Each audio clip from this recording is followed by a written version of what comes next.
Viralnya video yang merekam momen seorang guru madrasah bernama Ahmad Zuhdi, 63, dituntut ganti rugi sebesar 25 juta rupiah oleh wali murid di Demak, Jawa Tengah kini jadi sorotan warganet.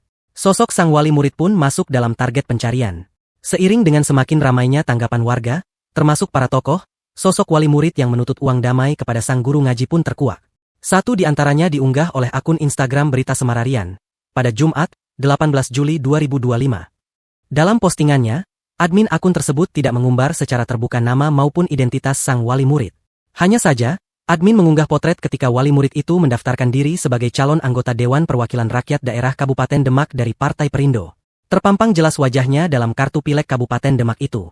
Merujuk postingan tersebut, dikutip dari Warta Kota terungkap identitas sang wali murid. Dikutip dari Jaringan Dokumentasi dan Informasi Hukum, Komisi Pemilihan Umum Kabupaten Demak, sosok wali murid tersebut diketahui berinisial SM.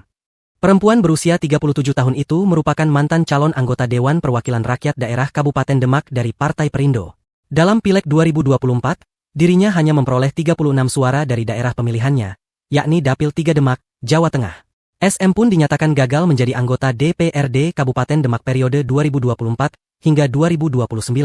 Sementara itu, dikutip dari Tribun Banyumas, orang tua murid yang menuntut uang damai 25 juta rupiah ke guru Madin kini meminta maaf dan mengembalikan uang tersebut.